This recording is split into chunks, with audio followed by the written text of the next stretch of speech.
प्यारे दर्शकों, गरुड़ महापुराण के एक नए भाग में आपका स्वागत है। प्यारे दर्शकों से बेनती है कि या तो कथा पूरी देखें या ना देखें। अगर आप आधी कथा देखेंगे या बीच में छोड़ेंगे तो आप पाप के भागीदार होंगे। प्यारे दर्शकों, आप सभी का हमारे चैनल में स्वागत है। धर्म से जुड़ी वीडियो देखने के लिए हमारे चैनल को सब्सक्राइब और लाइक करें। धन्यवाद। प्यारे दर्शकों, अगर आपने वीडियो का इससे पहला भाग नहीं देखा तो इस चैनल पर जाकर देखें। धन्यवाद।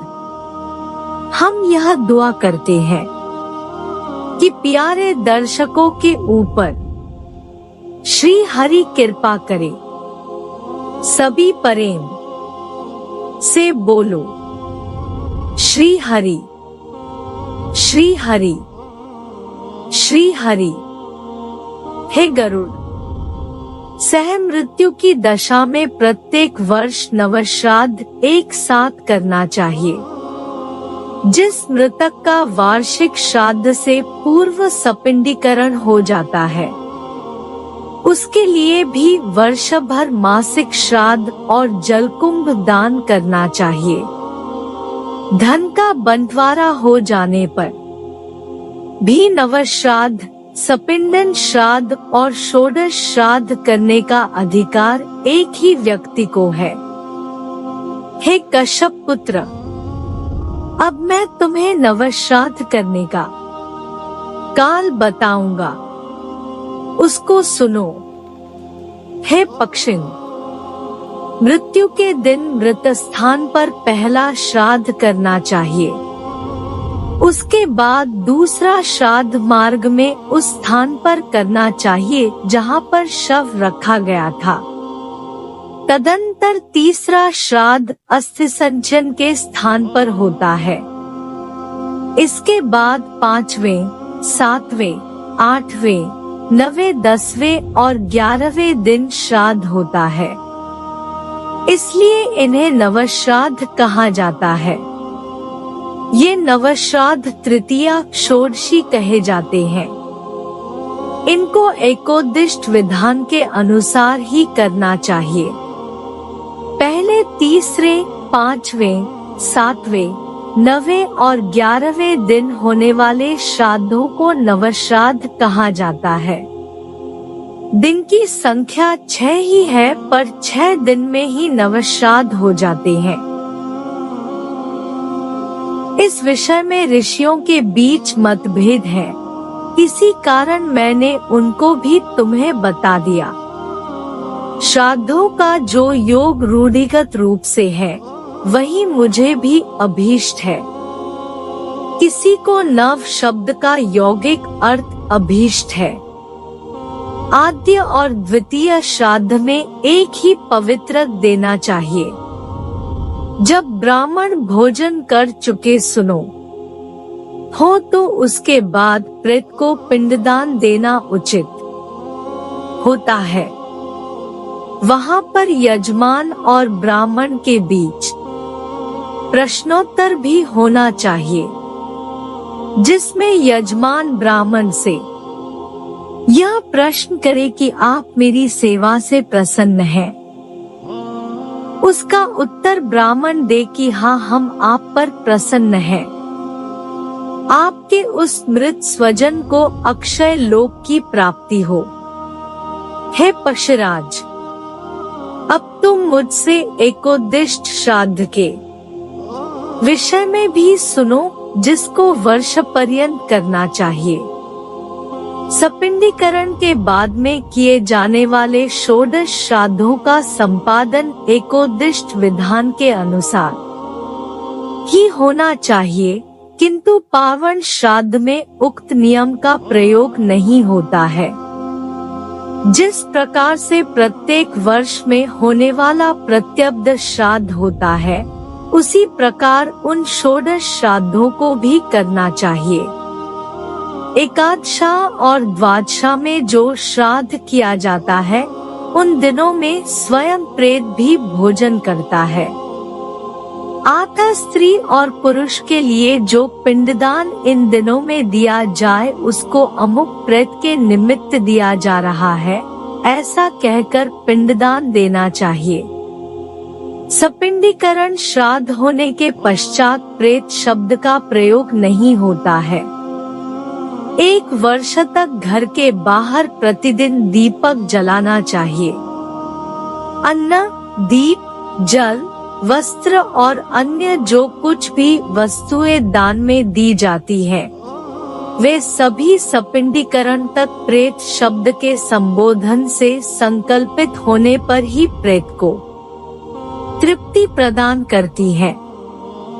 हे वैंते, संक्षिप्त रूप में मैंने वार्षिक कृत्य कह दिया। अब तुम विवस्वान पुत्र यमराज के घर जिस प्रकार जीव का गमन होता है उसका वर्णन सुनो।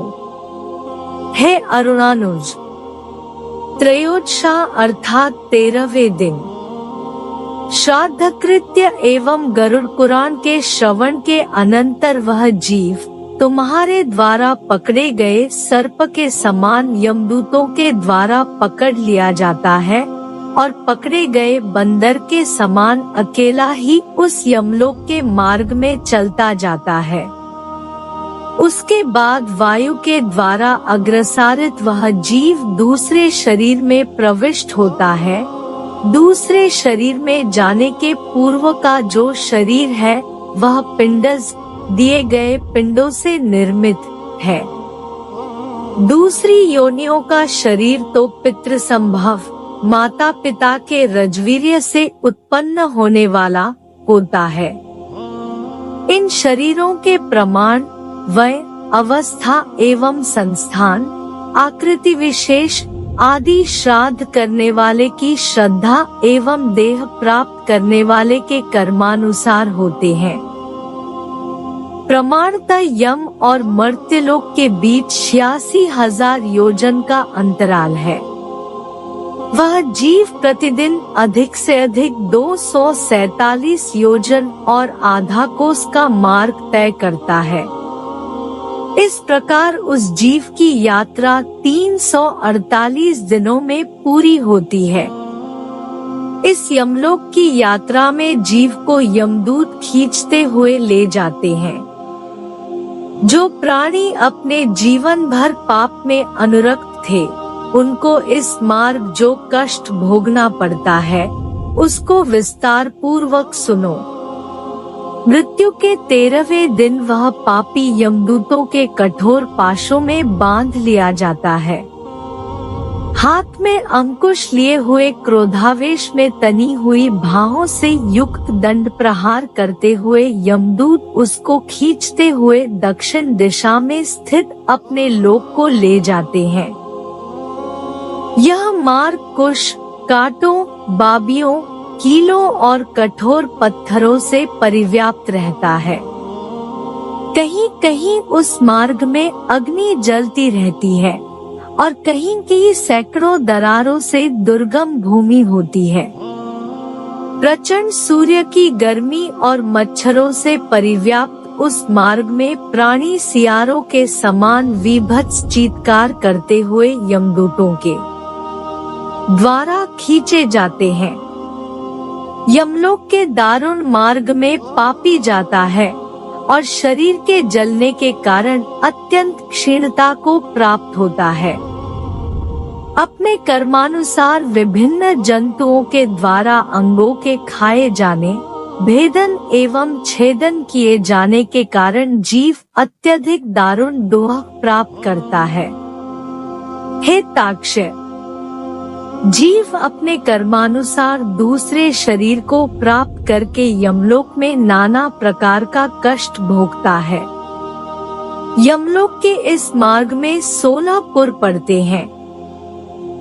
उनके विषय में भी सुनो। याम्य, सौरपुर, नगेंद्रवन, गंधर्वपुर, शैलागम, क्रौच, क्रूरपुर, विचित्रवन, बहनापद, दुआखद, नानाक्रंदपुर, सुतप्तभवन, रौद्र, पयोवर्षण, शीताद्य और बहुभीति ये 16 पुर है। भयंकर होने से ये दुर्दर्शन है। याम्यपुर के मार्ग में प्रविष्ट होकर जीव है पुत्र, हे पुत्र मेरी रक्षा करो, ऐसा करुण क्रंदन करता हुआ अपने द्वारा किए गए पाप का स्मरण करता है और 18वें दिन वह यमराज के उस नगर में पहुंच जाता है। वहाँ पुष्पभद्रा नामक नदी प्रवाहित होती है। वहाँ देखने में अत्यंत सुंदर वटवृक्ष है, जहाँ पर जीव विश्राम करना चाहता है, किंतु यमदूत उसको वहाँ विश्राम नहीं करने देते। उसके पुत्रों के द्वारा स्नेहपूर्वक अथवा अन्य किसी के द्वारा कृपापूर्वक पृथ्वी पर जो मासिक पिंडदान दिया जाता है, उसी को वह वहाँ पर खाता है। तदंतर वहाँ से उसकी यात्रा सौरपुर के लिए होती है। चलता हुआ वह मार्ग में यमदूतों के द्वारा मुद्गरों से पीटा जाता है। उस दुख से अत्यधिक पीड़ित होकर वह इस प्रकार विलाप करता है, जलाशो नैव कृतो मया तदा मनुष्य तृप्त्य पशु पक्षी तृप्ते। गोतृप्ति है तोन च गोचरा कृता शरीर है निस्तर यत् त्वया कृतम। अगला भाग देखने के लिए चैनल को सब्सक्राइब और लाइक करें। धन्यवाद।